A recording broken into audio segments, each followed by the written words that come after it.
Welcome to My Recovery Roadmap, Chapter 2, Start Your Engine, and we're on page 11.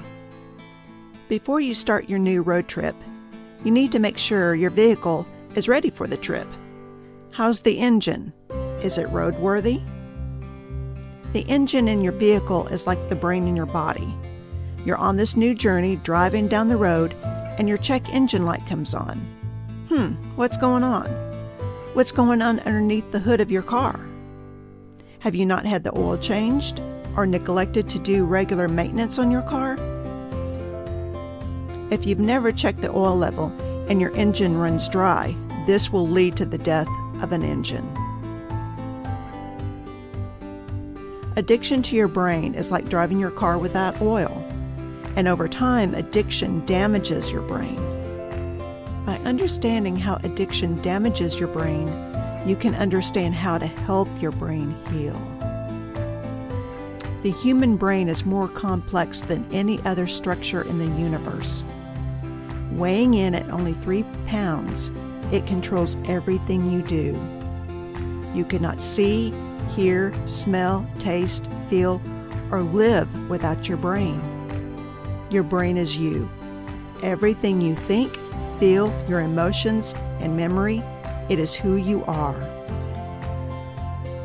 Psalms 139, 13 through 14 says, "You made all the delicate inner parts of my body and knit me together in my mother's womb.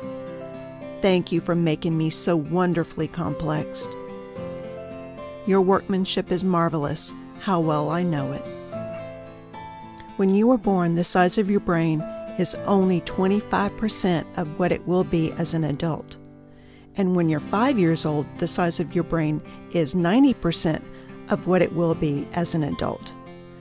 This is just the exterior size of the brain. Addiction affects the brain both physically and emotionally. This is just a very general breakdown of the 3 components of the brain that are mostly involved with addiction. The brain mechanics of addiction.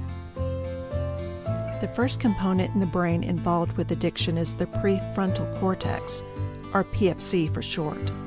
It is the one part of the brain that makes us human. The PFC is why we are spiritual beings as well. Only humans worship. No other mammal has the capacity to worship. The PFC is like the braking system of a car. It is responsible for assessing situations, making sound decisions, and keeping emotional desires under control. The PFC puts on the brakes when it senses caution is needed. The PFC of the brain isn't fully developed until a person is in their mid-20s. In fact, recent research has found that adult and adolescent brains work differently. Adults think with their prefrontal cortex, the brain's rational part that responds to situations with good judgment and awareness of long-term consequences. Adolescents process information with the amygdala, the emotional hub of the brain. And maybe that's why King Solomon, David's son, wrote the book of Proverbs to offer instruction and wisdom to the young. The second component involved with addiction is the amygdala. The amygdala is well developed at birth.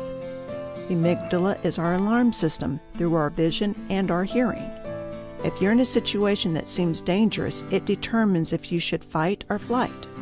It is responsible for the next 15 seconds of time. That's it. It does not view anything past that amount of time. The amygdala is also the hub of our emotions.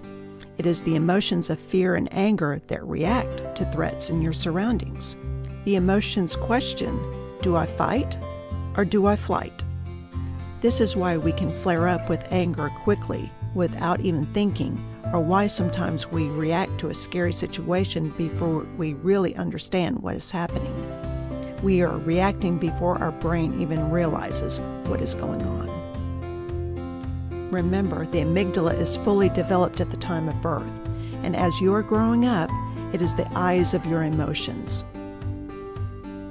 Which means of everything that you experienced growing up, Your amygdala is interpreting those emotions through the eyes of a child. You as a child were forming a connection with memories, having emotional reactions, and learning. This is why children and adolescents do not always make rational, logical decisions and cannot always control their emotions. The third component involved in addiction is dopamine. Dopamine sometimes is called a chemical messenger. The brain releases this chemical messenger and it sends responses that communicates emotional responses, pleasure or pain. And it plays an important part in reward-motivated behavior. Well, that's it for Chapter 2, and I hope you're enjoying this series. And it's time for Fuel for the Road. In the next chapter, you will learn how these three components work together to equal addiction.